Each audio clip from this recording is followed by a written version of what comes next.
काशी में इस तरह से अपराध का जो जड़ है वो इतना ज्यादा जटिल हो चुका है कि एक अधिवक्ता भी अब पीड़ित है और पूरा परिवार आप देख सकते हैं, ये पूरा परिवार जो है ये सदमे में है और लगातार वो अपने आंसुओं के बिहार पर जो है न्याय की भीख मांग रहा है। तो बड़ी बेटी है, उनका शादी कब होगा? इसके बाद बेटे तैयार हैं, आदमी खाने का जुटाएगा कि शादी करने का जुटाएगा कि पढ़ाएंगे, कैसे पढ़ाएंगे? अगर तुम लोग पैसा नहीं दोगे तो ये नहीं करोगे तो तुम्हारे चाचा को मरवा देंगे, या तुम्हारे भाई भी यहाँ जाते हैं पढ़ने तो वहाँ से उठवा लेंगे। अपराधी है वो अपराधियों का वर्चस्व इतना ज्यादा हद तक कायम है कि जो आज जो है पूरे परिवार को सदमे में रहना पड़ रहा है। आपने देखा होगा कि जो परिवार का जो मुखिया है वो सिर्फ और सिर्फ हाथ जोड़ने के अलावा और कुछ नहीं कह सकता है। लेकिन हमारे घर की स्थिति किसी ने नहीं जाना कि हमारे ऊपर क्या बीत रहा है क्या नहीं। दबंग विरोध है कि उनके खिलाफ कोई खड़ा भी नहीं होना चाह रहा है। अगर किसी को हम किसी के पास जा रहे हैं तो वो लोग उनके ऊपर दबाव बना दे रहे इतना कि वो लोग भी हट जा रहे कि भैया हमें बवाल में न पूरा लगभग 70 करोड़ रुपया मेरे पिता के खाते में ट्रांसफर कर के उसके बाद लोग जबरदस्ती जान से मारने की धमकी, मेरा अपहरण भी किया रहे थे, बच्चों का अपहरण करा के ब्लैकमेलिंग करके पूरा पैसा ये लोग अपने खाते में, अपने सिंडिकेट के खाते में, अपने गिरोह के खाते में पूरा ट्रांसफर करवा के ले लिया। और यहाँ तक कि परिवार को कहा जाता है कि तुम्हें जान से मार देंगे। तुरंत हमको धमकी दे, साले वहाँ जा रहा भैया मार के फेंकवा दे, तो लड़का वहाँ मार के फेंकवा दे।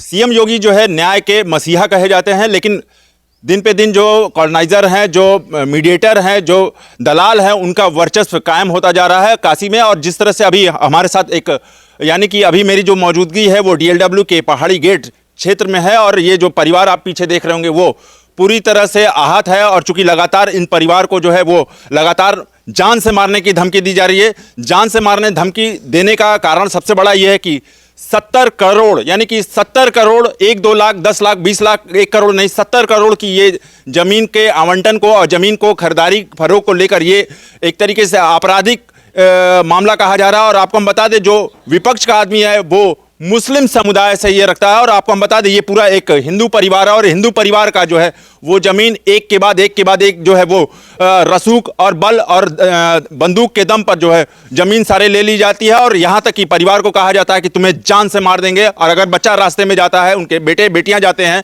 जिस तरह से लोग आप परिवार में देख रहे होंगे, अगर वो रास्ते में जाते हैं तो उनको ये कहते हैं कि हम तुम्हें उठवा लेंगे। हम पूरा मामला जानेंगे। क्या परिचय है आपका?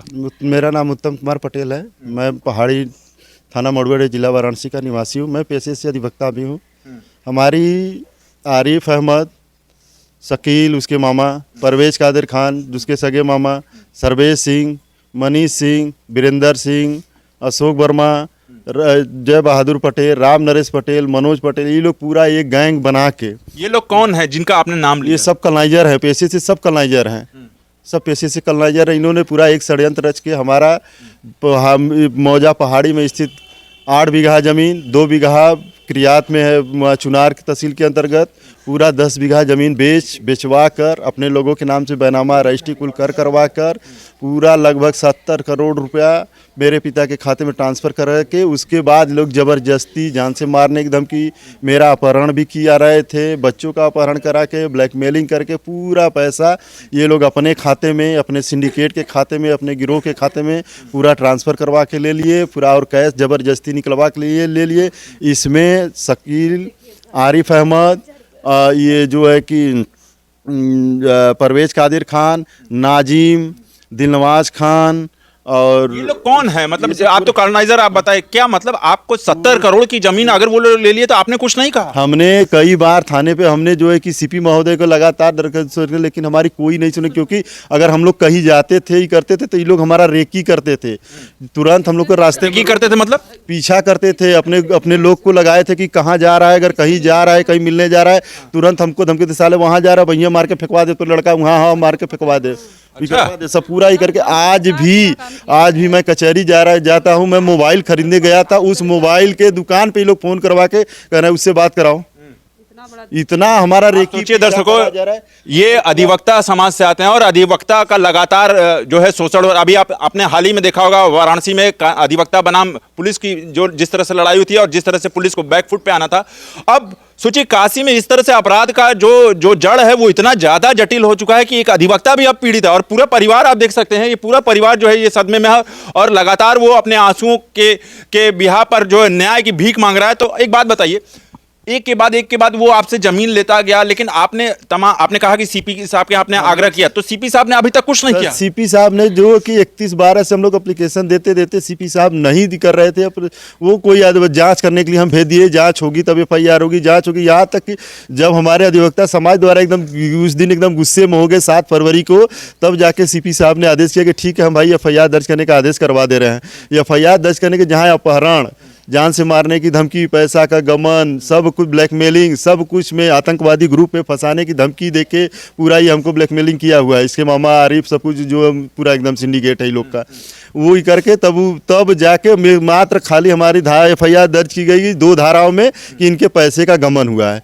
बाकी न अपहरण का मुकदमा लगा, न तो उसके खिलाफ आतंकवादी आपको जमीन मिली या फिर पैसा मिला वापस? कुछ नहीं अभी तक मिला हुआ है। वो लोग तो हंसी खुशी घूम रहे हैं, कर रहे हैं। यहाँ तक कि वो कह रहा है कि क्या होगा, ऐसे कराई कुनबी के जात क्या कर लेगा, हम लोग पूरा फाइनल रिपोर्ट लगवा के ख़त्म कर देंगे। क्योंकि आरिफ जो है वो आरिफ जो है कि ये अल्पसंख्यक मोर्चा भाजपा का जो है कि उपाध्यक्ष है बनारस का, और जो है कि क्या बोल रहे हैं, वो कह रहा है क्या कर लोगे, हम लोग की सरकार है तुम क्या कर लोगे। मनीष सिंह भी अच्छा वो यहाँ तक बोल रहा है हाँ कि हम लोग की सरकार है तुम कुछ नहीं कर पाओगे। हमारे साथ बड़े बड़े नेता खड़े हैं, बहुत लोग इसमें सपोर्ट करने, तुम कुछ नहीं कर पाओगे। मामला आप समझ सकते हैं कि मतलब जो सरकार में है वो भी अपना वर्चस्व कायम कर रहा है। तो कहीं ना कहीं देखिए ये जो परिवार है, न्याय मिलना चाहिए। हालांकि ये जो परिवार आप देख रहे हैं, इस परिवार का जो मुखिया है, हम उसको भी आपको दिखाना चाहेंगे। देखिए वो जो मुखिया है, वो मुखिया पूरी तरह से एकदम दर्द में बैठा हुआ है, अपने दिल को कचोट के रह रहा है। और सोचिए कि जो ये मैं बयान कर रहा हूँ, मेरा भी एक दिल कहीं ना कहीं मर्माहत है। बाबूजी क्या कहेंगे जिस तरह से ये प्रकरण चल रहा है? दिमाग नहीं काम कर रहा था सरकार, हम कुछ नहीं बोलेंगे, आपके जो इच्छा कर दीजिए।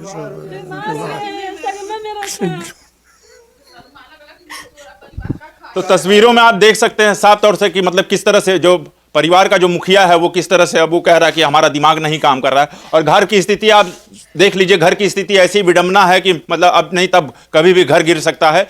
और आपको हम बता दें कि जिस तरह से ये लोग अपराध इतना ज़्यादा ये लोग कर चुके हैं कि मतलब जो इनके आसपास के जो मकान है, वो ज़मीन है, पूरी तरह से कब्जा कर लिए। जैसा कि मैंने कहा था कि 70 करोड़ की बात है।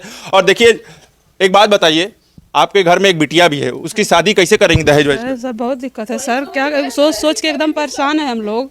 परेशान है कैसे होगा। वो मेरी बड़ी बेटी है, उनका शादी कब होगा? उसके बाद बेटे तैयार हैं, आदमी खाने का जुटाएगा कि शादी करने का जुटाएगा कि पढ़ाएंगे, कैसे पढ़ाएंगे? सब कुछ खत्म हो गया है।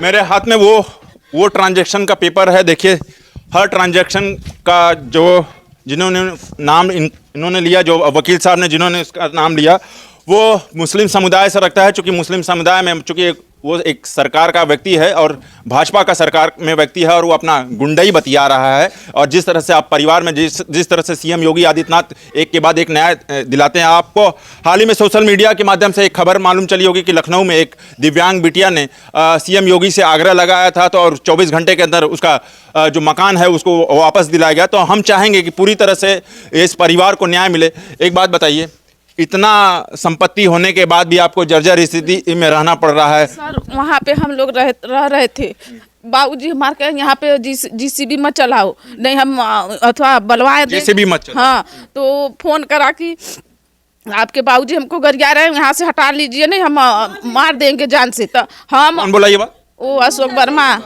अशोक वर्मा बोले थे 10 लोग के साथ आए थे हमारे द्वार पर। वहाँ पर आकर बैठे तो बाबूजी निसर कर भाग गया पुराने वाले घर, और हम हमारी बेटी उस घर में रह रहे थे, ये लोग भी भाग गए थे। तो शाम को ये आए हमारे बड़े देवर, तो बोले थे कि भाभी चलो घर पर, वहाँ पुराने वाले घर पर। तो हम कहे आज रात में नहीं जाएंगे, कल सुबह अपना कपड़ा लत्ता लेकर जाएंगे। सोचिए जिस घर से रोते रोते इस घर आए हैं, पूरे सामान बारिश के टाइम ढो ढो कर लेकर आए थे। गांव भर में देखे थे, कुछ लोग हंस रहे थे, कुछ लोग बहुत जैसे रो रहे थे, जिसको तरस आ रहा था। लेकिन हमारे घर की स्थिति किसी ने नहीं जाना कि हमारे ऊपर क्या बीत रहा है क्या नहीं। इतने दबंग लोग हैं कि उनके खिलाफ कोई खड़ा भी नहीं होना चाह रहा है।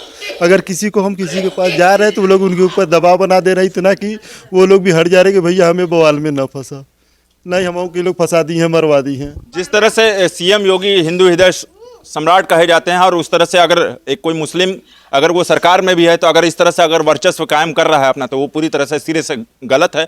हाँ बताइए, आप कुछ कह रही थी। वो बोल रहे थे कि आपके घर वाले को सबको आतंकवादी में नाम लिखवा देंगे, बेटे बेटी को, घर वाले को, कहीं भी चाहे अथवा रिश्तेदारी कहीं भी संदेशा पहुंचा। आप लोग तो हिंदू हैं। हाँ, संदेशा पहुंचाओगे तो हम मरवा देंगे आतंकवादी में। इसी डर के मारे हम कहीं अपने बाबूजी के भाई को, हमारे भाई भी मिलिट्री में रहते, हम डर के मारे नहीं कुछ बोले।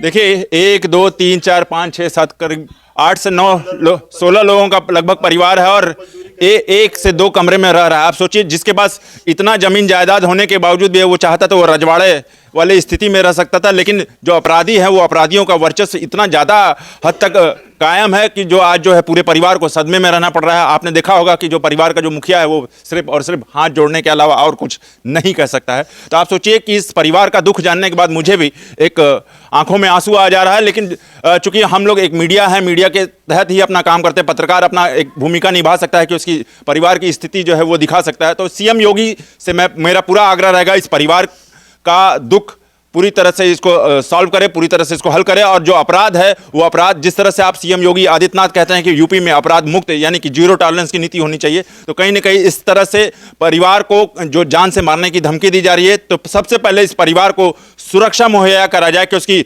लगातार जो है इस परिवार को आए दिन जो धमकी दी जा रहा है। यहाँ तक कि कहा जाता है कि हम ISI गैंग से भी रखते हैं।